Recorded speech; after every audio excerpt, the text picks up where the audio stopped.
9번이죠. 부채입니다.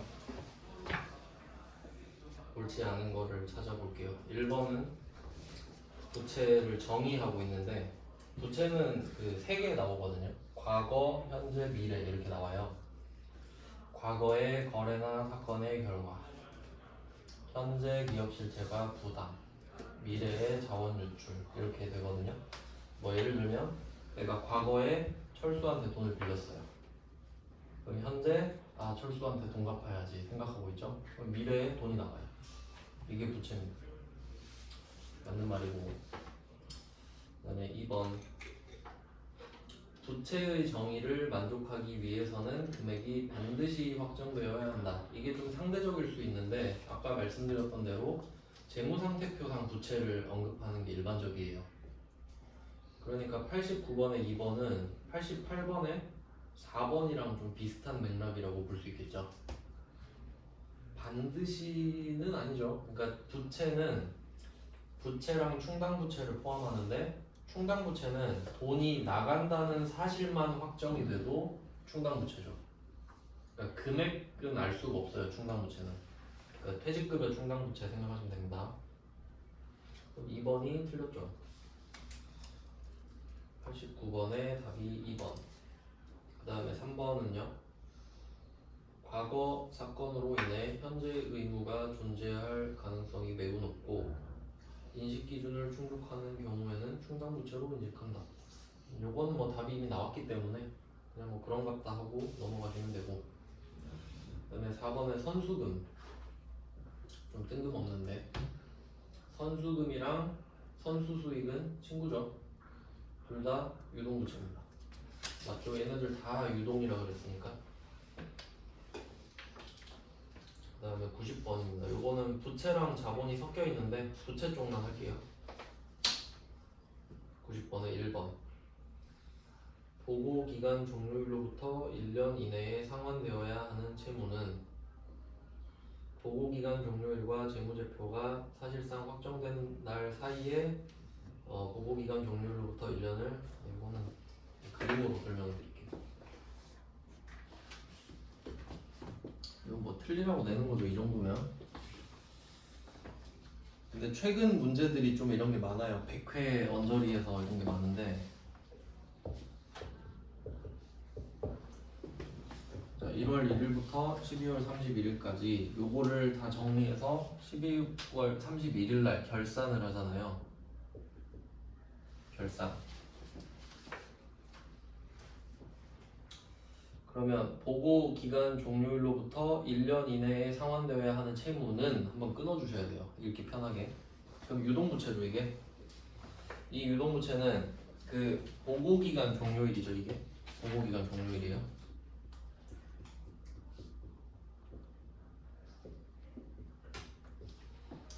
네, 12월 31일 기준으로 재무제표를 만들긴 하는데 이걸 하루 만에 하진 못하겠죠.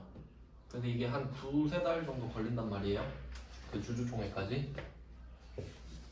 재무제표 확정일이라고 합시다. 재무제표가 사실상 확정된 날. 재무제표 확정된 날. 확정일이라고 합시다. 재무제표 확정일. 언제인지 모르지만 자 이렇게 된 거예요. 그럼 이게 무슨 말이냐면 12월 31일 거를 가지고 지금 몇 달이 걸려서 확정을 짓는 거죠. 근데 이 사이 있잖아요. 이 사이에 뭔가 사건이 터진 거죠.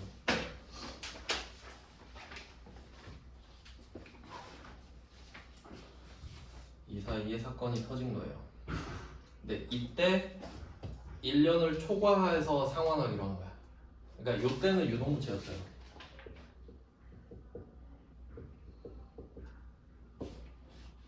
이때 유동부채였어요. 12월 31일에. 근데 이때 연장해 주기로 한 거지. 그럼 이때 비유동부채가 된 거잖아요. 근데 이때 이 내용을 바꿀 거냐 이거예요. 바꾸면 되겠나요? 안 되죠. 작년 12월 31일 걸로 해야지. 아닌가요? 맞죠? 그러면 맨날 바꾸고 있어요? 맨날 바꾸고 있어. 12월 31일 걸로 하는데도 몇 달이 걸리는데 그 사이에 일어난 일 다 바꾸고 있어요. 그럼 안 되죠. 그만하는 거예요. 그렇더라도 유동부채로 분류한다는 말이잖아요. 그러니까 유동부채는 유동부채로 분류해라 이 말이죠. 90번에 1번은 맞는 말이고요. 그 다음에 2번 보고기간 종료일로부터 1년 이내에 상환기일이 도래하는 채무는, 이것도 딱 끊어놓고 유동부채는 이렇게 해석하셔야 돼요. 안 그러면 문제를 못 풀게 되어 있습니다. 일부러 이렇게 낸 거니까. 그럼 1번도 유동부채, 2번도 유동부채 이야기를 해요. 2번은 기존의 차입 약정에 따라 보고기간 종료일로부터 1년을 초과하여 상환할 수 있고 기업이 그러한 의도가 있음. 이게 무슨 말이냐면, 그냥 극단적인 예를 들어볼게요. 만약에 내가 회사를 운영하는데 우리 아빠가 은행장이에요. 그럴 수도 있겠죠? 그래서 아빠 은행한테 가가지고 1년짜리로 돈을 빌려요. 근데 이거는 100% 아빠한테 가서 아빠 1년만 늘려줘 하면 늘려줄 거예요. 무슨 말인지 알겠죠? 형식상으로는 1년으로 해놨어요. 근데 나는 무조건 1년을 더 늘려달라 할 거라고 아빠한테. 그럼 늘려주겠죠? 그 상황이에요. 그러니까 기존 차입 약정에 따라 1년을 초과하여 상환할 수, 약정이 있어버리네. 아빠한테 그냥 말한 거죠. 형식적으로 1년으로 하고 1년 늘릴 수 있게 해주세요. 이렇게 한 거예요. 그럼 그런 의도도 있죠, 지금 나한테는. 늘릴 수도 있고. 그럼 이건 비유동부채지. 조금 문제를 빡세게 냈네요.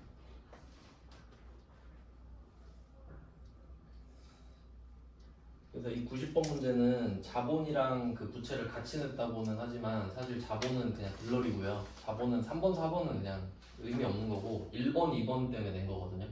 잘 한번 해석을 해보세요. 요새 조금 어렵게 냈네요, 이렇게. 그 다음에 18페이지로 가겠습니다.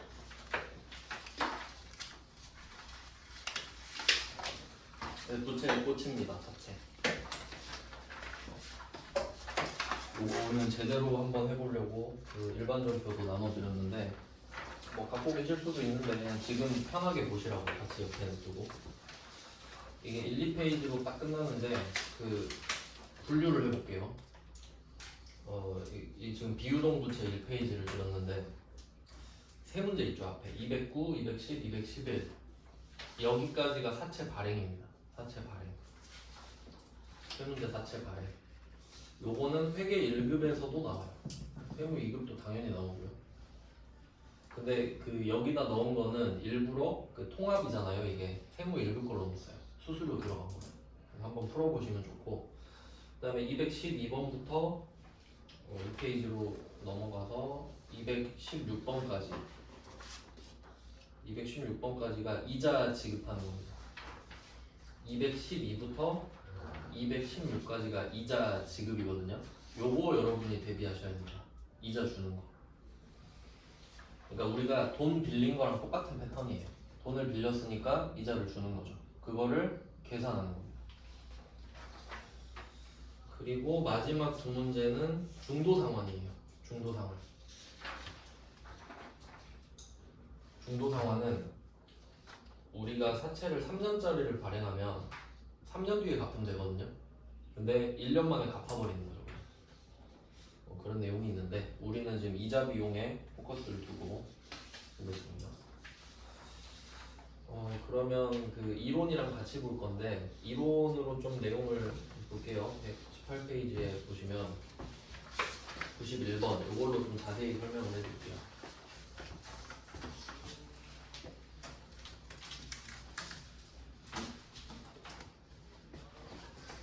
이 사채를 아마 대학교에서는 그냥 한 과목으로 배울 텐데 재무관리 이런 식으로 해서 사실 쉽지는 않은 개념인데 우리는 그냥 큰 틀만 봅니다.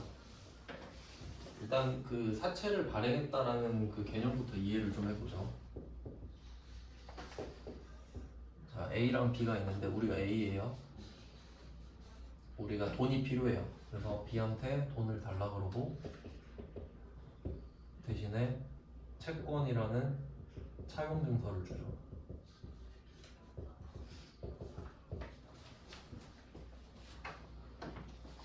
그러니까 결론은 A가 돈 빌렸다죠. A가 채권을 발행했다라고 하면 그러면 계정 과목을 한번 생각해 보면 우리가 회사잖아요. 회사가 채권을 발행하면 회사채죠.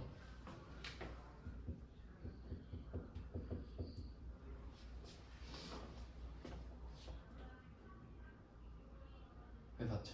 근데 회자를 떼고 사채라고 부르죠. 사채고. 그러면 B 입장에서는 어떻게 될까?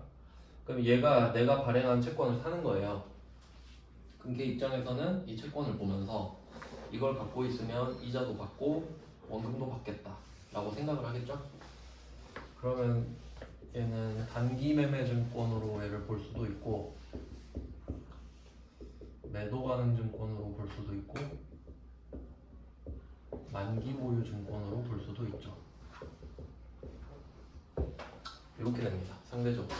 그러니까 B는 이 채권을 샀을 때 세 가지로 분류를 하고 우리가 발행을 했으면 사채밖에 없죠. 그리고 여기서 같이 보시면 좋은 게 만기 보유 증권이랑 사채입니다. 이렇게까지 연결하면 제일 좋고. 일단 상황은 그렇습니다. 그리고 이제 그 디테일을 한번 볼게요. 그럼 91번으로 좀 설명을 드리면 액면가 10만원 써 있죠.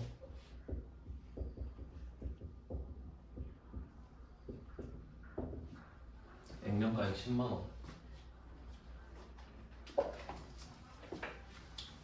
그리고 밑에 액면 이자율도 있네요.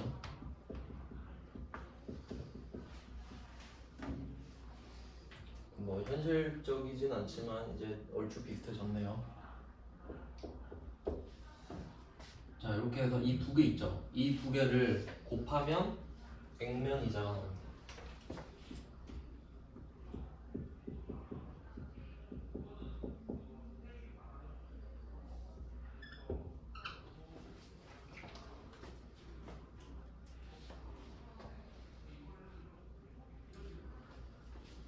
그래서 일단 액면 금액이랑 액면 이자율은 항상 세트예요. 무조건 세트예요. 그럼 이 두 개를 항상 곱하게 되는데 그럼 이 둘의 특징을 보시면은 액면가 10만 원, 액면 이자율 8%는 안 바뀝니다. 절대로. 발행한 이후로 안 바뀐다는 소리예요. 당연한 말이죠. 그다음에 두 번째는 발행가액이 있는데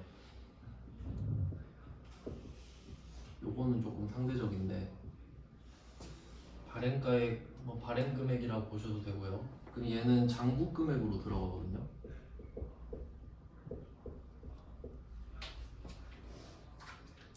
요게 좀 어려워요. 발행가액 장부 금액.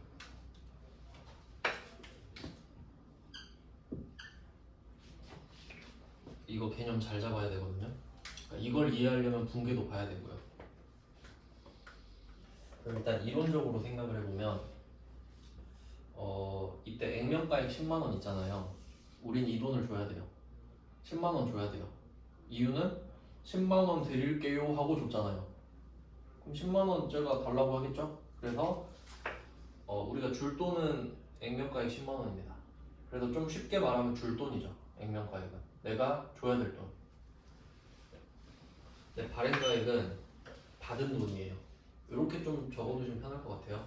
액면가액은 줄 돈이고 발행가액은 받은 돈이에요. 이미 받은 돈이지. 지금 받았습니다, 돈을.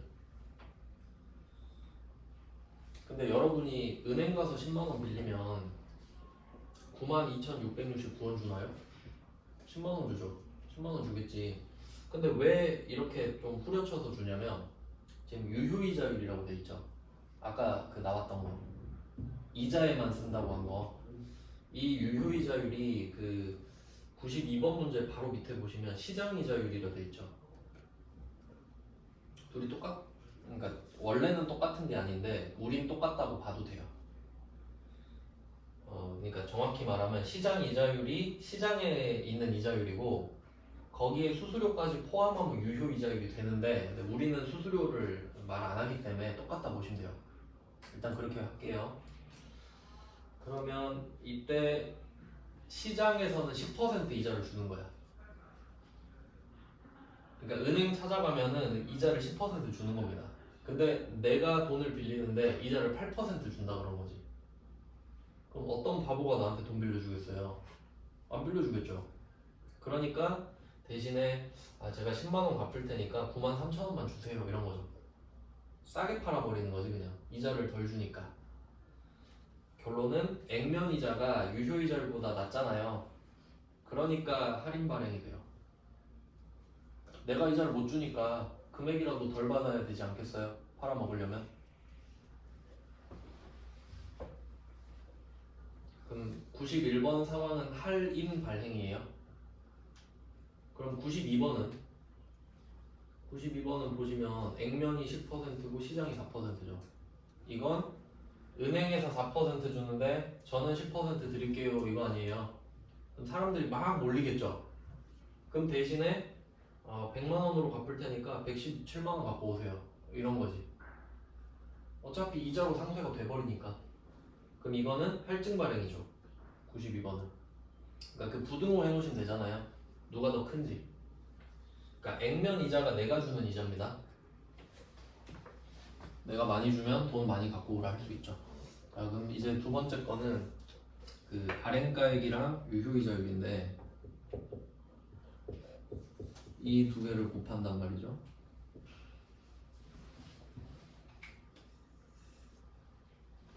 그럼 일단 지금 발행가액이 92669이고요.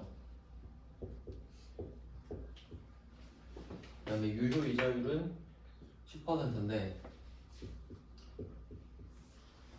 유효이자율도 발행 당시의 유효이자율로 해놓고 안 바뀌어요. 그러니까 결론은 뭐냐면 이 발행가액 있죠. 장부금. 이게 중요한 이유가 뭐냐면 얘만 바뀌어요. 그러면 4개가 있는데 요소가 4개가 있는데 발행가액 빼고 다 바뀐단 말이에요. 그러니까 정확히 말하면 장부금액인데 장부금액 빼고 3개는 안 바뀌어요. 그러면 액면이자도 안 바뀌겠죠. 그러면 얘 둘이 곱한 게 유효이자거든요. 얘는 어떻겠어요? 얘는 바뀌겠죠. 장부금액이 바뀌거든요. 그래서 유효이자는 일단은 지금 9266인데 원 미만은 절사로 할게요. 그냥. 자, 이렇게 되는 겁니다. 일단 액수를 이렇게 구해봤고요. 그러면 그 분계를 한번 해볼게요. 발행하는 분계. 사채 10만원. 10만원 줘야 되니까. 얘는 부채.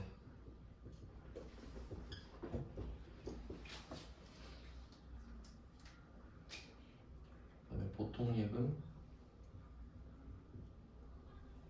92669.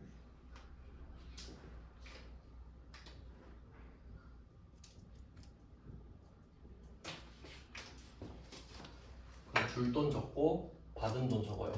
그리고 빈 거는 사채 할인 발행 자금이죠.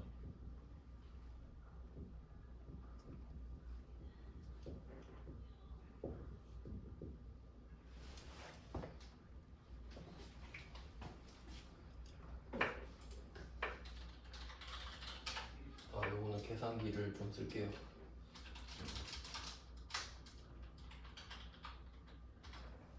7331로 나오는데 그럼 얘는 성격이 뭐냐면 사채 차감 계정입니다. 이렇게 들어가요. 그럼 사채 반대편에 있잖아요. 그럼 사채가 부채니까 얘는 부채 마이너스예요.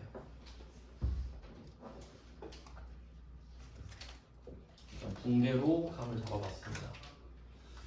그럼 이 회계 처리를 하고 그 장부에 있는 걸 적어볼게요.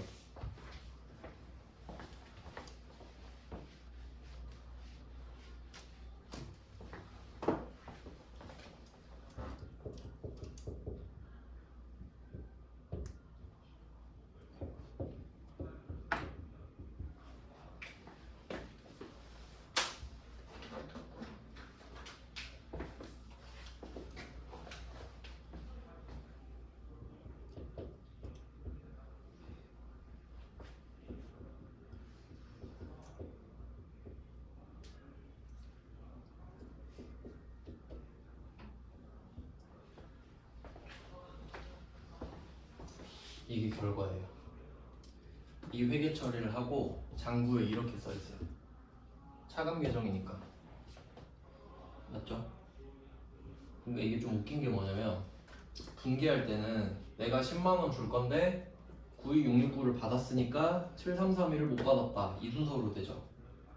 근데 장부는 10만 원인데 7331을 못 받아서 92669가 됐다. 이렇게 돼요. 좀 바뀌었죠, 순서가. 그리고 한번 생각해보면 어쨌든 간에 92669를 받았잖아요. 근데 우리가 갚을 돈이 얼마입니까? 10만 원이죠. 그럼 이 92669는 반드시 10만 원이 돼야 돼요. 맞죠? 92669라고 써 있는데 이 상태로 10만 원을 줘버리면 안 맞잖아요. 장부랑. 그러니까 얘는 10만 원이 돼야 돼. 이거 괄호를 안 써네요. 괄호 써야 되죠. 마이너스. 그러면 10만원 빼기 7331이 92669인데 이 92669가 10만원이 돼야 되잖아요. 그러려면 이 7331이 빵원이 돼야 돼요. 10만 빼기 빵 해야 10만이잖아요. 그러니까 얘는 0이 돼야 돼요. 그래야 10만원이 되니까 이 방향을 먼저 이해를 해야 돼요.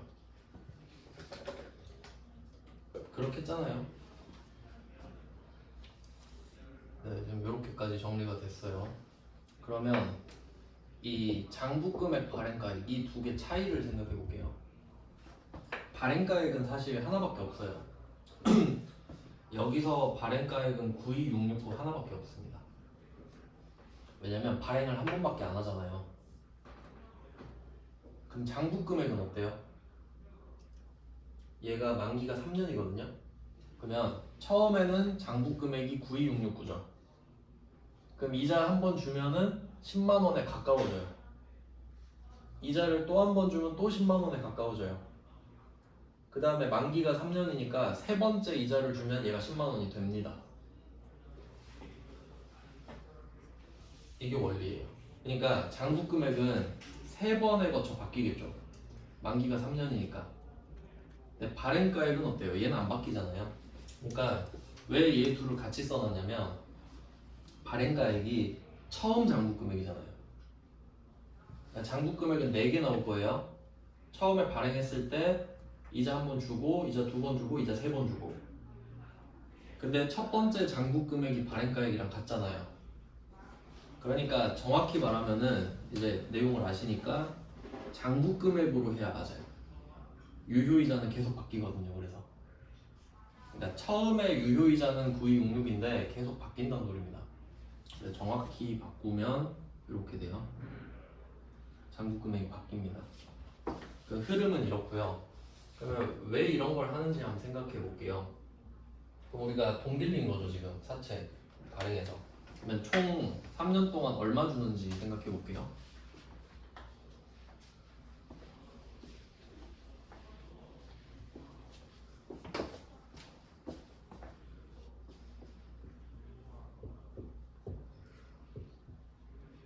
명 1, 2, 3 이렇게 돼요. 돈이 어떻게 나가나 봅시다. 오늘이에요. 오늘 사채 발행했죠? 오늘 92669 들어옵니다. 플러스 9266669 이렇게 들어오죠?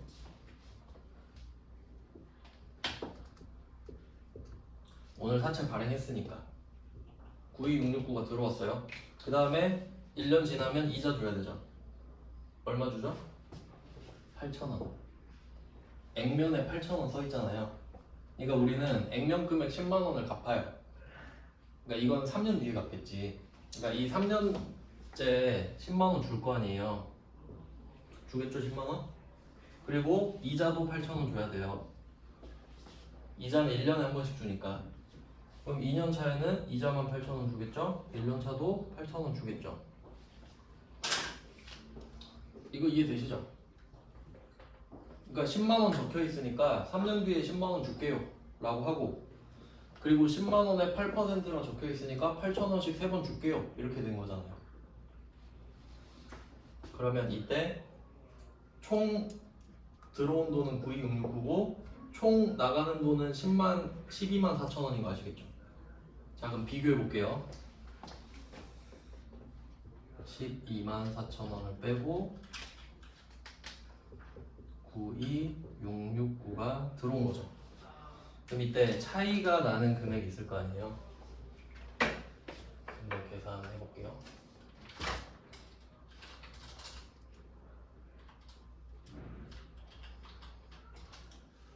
3일, 3, 3일 이렇게 나오거든요.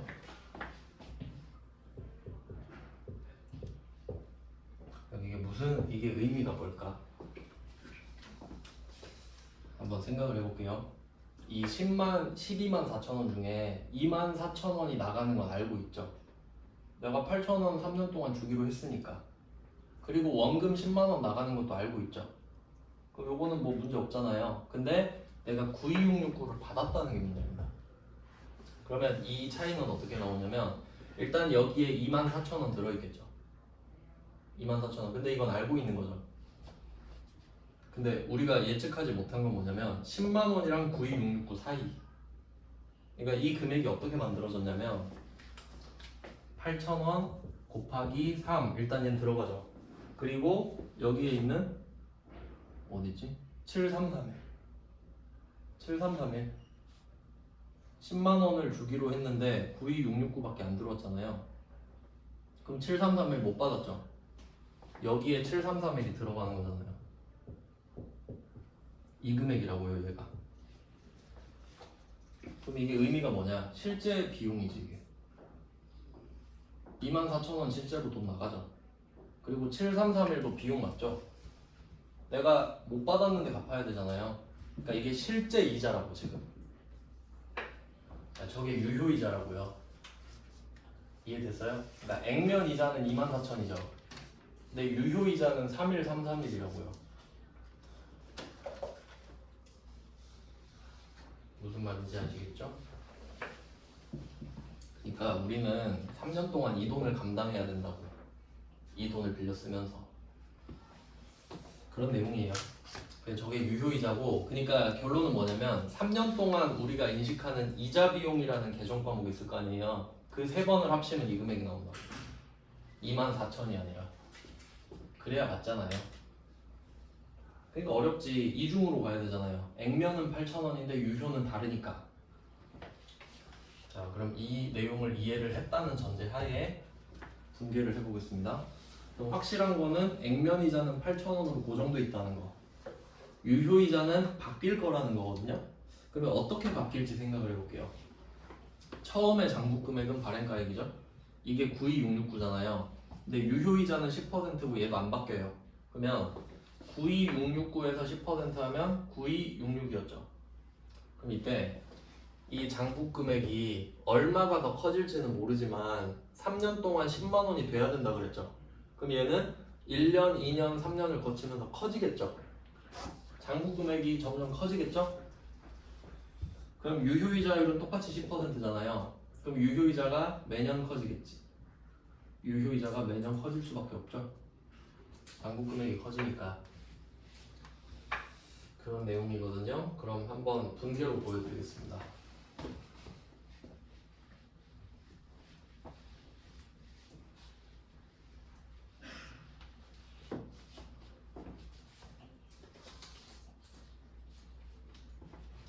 이자를 주는 거예요. 1년차 이자 보여드릴게요. 자, 1년차 이자. 이자를 보통예금으로 8,000원을 줍니다. 이건 안 어렵죠? 8,000원 줬다.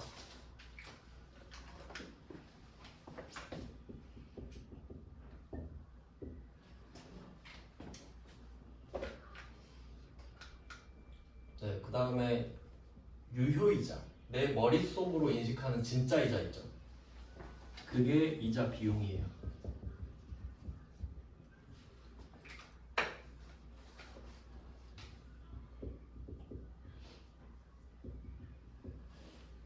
그래서 계정 과목이 지금 보통예금이랑 이자 비용인데 보통예금이 액면이자, 이자 비용이 유효이자 이렇게 가야 돼요.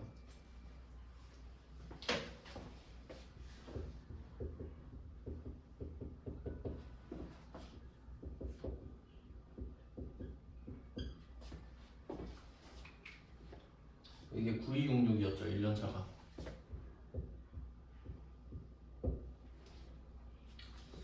그러면 1266원이 많잖아요. 지금 유효이자가 클 수밖에 없죠. 돈을 덜 받았으니까. 그럼 이때 남는 금액 있잖아요. 1266 이래 맞죠? 차대가? 그럼 아까 처음에 사채 발행했을 때 사채 할인 발행 차금이 차변에 있죠. 반드시 그렇죠? 그럼 그 중에 1266원만 대변으로 오는 거예요. 그래야 점점 이 사채 할인 발행 차금이 작아지지 않겠어요? 0에 가까워지는 중이죠. 그래서 사할차 사채 할인 발행 차금을 깎아줍니다. 얘는 뭐 부채 플러스가 되겠죠. 중요하진 않지만 이렇게 되는 거거든요. 이게 사채 이자 지급이에요. 유효이자랑 액면이자를 구분할 수 있어야 된다 이거지. 그럼 이거 한 김에 그 만기 보유 증권도 한번 보여드릴게요. 그러면 우리가 10만원짜리 사채를 딱 건네면서 92669를 받았잖아요. 그럼 우리는 10만원도 쓰고 92669도 쓰죠. 나는 10만원을 줘야 하지만 92669를 받았다. 이렇게 이중으로 관리를 해요. 사채를 발행한 사람. 근데 산 사람은 92669라고 쓰겠죠. 92669를 줬잖아요. 10만원 줬나요? 92669를 줬죠. 그럼 이 사람이 처음에 만기 보유증권이라고 할게요. 그러니까 이 사람은 끝까지 갖고 있을 생각이에요. 그럼 준 돈이 92669잖아요. 보통예금 92669 이렇게 끝이죠. 더 쓸 게 없잖아요. 처음에 사면 이렇게 됩니다. 자산 플러스 자산 마이너스. 자, 처음에 샀을 때 그 차이 아시겠죠? 그러니까 사채를 발행할 때는 회계 처리가 3개 나오지만 살 때는 2개밖에 안 나오죠. 준 돈 끝. 근데 1년이 지나고 이자를 이렇게 받잖아요. 그러니까 이자를 주는 거죠, 이 사람은. 그럼 이 사람은 받는 거죠. 그럼 어떻게 될지 생각해 볼게요. 얘가 8,000원 줬죠. 그럼 얘 얼마 받아요? 8,000원 받겠지. 8,000원 계좌이체 줬는데 8,000원 들어왔죠?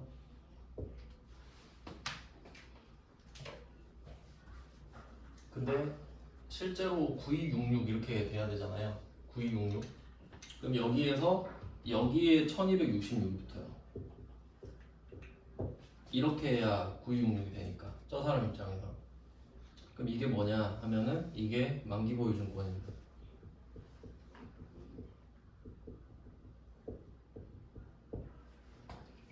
그럼 대변은 뭐냐? 이자를 받았죠. 그러니까 얘가 유효이자가 9266이니까 얘는 유효이자 수익이 9266이 되는 거죠.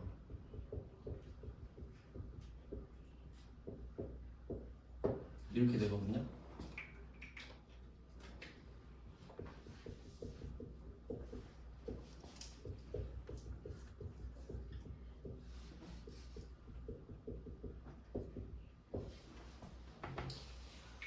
그러니까 항상 회계는 제로섬이에요. 누가 8,000원 주면 누가 8,000원 받죠. 무조건 합쳐서 0이 돼야 되죠. 안 그럼 말이 안 되잖아요. 그래서 지금 이 이자 비용 유효이자랑 액면이자 차이 나는 거를 없애는 거를 이걸 상각이라고 하거든요. 사채 할인 발행 차금 상각이라고 말을 해요. 없애버리는 거니까. 이거 비용 처리하는 걸 상각이라고 하는데 그 유가증권 할 때 그 3개 나왔잖아요. 단기 매매증권, 매도 가능 증권, 만기 보유증권. 근데 단기 매매증권이랑 매도 가능 증권은 평가한다 그랬죠. 공정가치로 12월 31일에. 왜냐면 팔 생각이 있으니까 시세가 계속 궁금하다 그랬죠. 근데 만기 보유증권은요, 안 궁금하다 그랬죠, 시세. 그러니까 얘는 공정가치로 평가를 안 하잖아요. 그 용어 기억나세요? 상각 후 원가법이라고 알려드렸었는데 그럼 내가 만기 보유증권을 보유하고 있다는 소리는 누군가가 사채를 발행했다는 소리죠. 그럼 걔가 연말마다 이자 주면서 회계 처리할 거 아니에요. 그럼 그 회계 처리만 받아서 쓰면 되죠. 그러니까 나는 공정 가치로 평가를 하는 게 아니라 네가 상각을 하면 그거 받아서 쓰겠다 이 말이죠. 똑같아져야 되니까. 그러면 얘도 사채 금액이 10만 원에 가까워지고 얘도 만기 보유증권 금액이 10만 원에 가까워지죠. 그리고 3년 뒤에는 정확히 둘 다 10만 원이 돼요. 그러니까 10만 원을 주면 되는 거지. 이런 내용이에요. 네, 그럼 문제를 한번 풀어보겠습니다. 91번만 한번 해볼게요. 내일 이어서 할게요. 91번은 18년 1월 1일에 발행했다. 매년 말에 이자를 지급합니다. 네, 뭐 상황은 다 정리해드렸고, 자, 2018년 결산일 현재 돼 있죠. 1번에. 그럼 이게 1년 차죠. 1년 차. 그러니까 0123이니까 1년 차잖아요. 그럼 이때 사채 장부가액은 사채 액면가액보다 작다 이렇게 돼 있는데, 자, 액면가액은 10만 원으로 안 바뀌죠. 그리고 장부가액은 원래 92669였는데 10만 원을 향해 달려가는 중이죠. 그럼 한 번밖에 안 올렸으면 당연히 액면가액보다 작죠. 요건 제가 내일 자세히 설명드릴게요. 일단은 지금 한 문제만 풀고. 그래서 이게 0, 1, 2, 3. 그러니까 좀 그림으로 표시를 하면은 0, 1, 2, 3 이렇게 돼 있을 때 지금 0이 9, 2, 6, 6, 9잖아요. 그리고 얘는 10만 원이 돼야 될 거 아니에요. 그러니까 그림으로 지금 올라가야지 이렇게. 맞죠? 올라가는 그림이죠? 근데 지금 이때 물어보잖아요. 그럼 얘는 확실한 게 있어요. 1년 말, 2년 말은 액면가액보다 작겠죠. 1년 말이든 2년 말이든 3년 말만 아니면 되지. 그래서 맞는 말이고요. 그 다음에 91번에 2번 18년 현금으로 지급된 이자. 이게 액면이자죠. 그럼 얘는 18년, 19년, 20년 상관없이 8,000원이죠. 이런 거 쉽죠. 맞고. 그 다음에 3번 2020년 말인데 얘가 3년째입니다. 18, 19, 20이니까. 근데 이자 비용 인식 후죠. 그럼 3년 차인데 이자 다 준 거죠. 그럼 얘는 10만 원이지. 끝났을 거 아니에요. 그럼 사채 할인 발행 차금이 없겠죠. 얘가 빵원이고 액면 금액이 10만 원이 됐잖아요 지금. 그래서 1, 2, 3번 다 맞는 말이고, 그럼 답이 4번이죠. 그럼 사채 할인 발행 차금 상각액, 그러니까 이거를 좀 정의를 잘 해주셔야 되는데, 여기서는 유효이자 빼기 액면이자입니다. 맞죠? 유효이자가 더 크잖아요. 유효이자 빼기 액면이자 그 차이가 상각액 이거든요. 그러면 이 상각액은 유효이자 빼기 액면이자인데 액면이자는 안 바뀐다 그랬죠. 절대 8,000이잖아요. 근데 유효이자는 커진다 그랬죠. 그러니까 커져야지. 커져가는 거에서 안 바뀌는 걸 빼면 커져갈 거 아니에요. 이건 내일 자세히 알려드릴게요. 그림 그려가지고. 지금은 좀 오늘은 기초적인 설명만 했고, 네, 오늘은 여기까지 보고 뭐 문제는 한번 풀어보셔도 되고 내일 사채 제대로 하겠습니다. 사채하고 자본까지 할 것 같아요. 고생하셨습니다. 수고하셨습니다. 수고하셨습니다.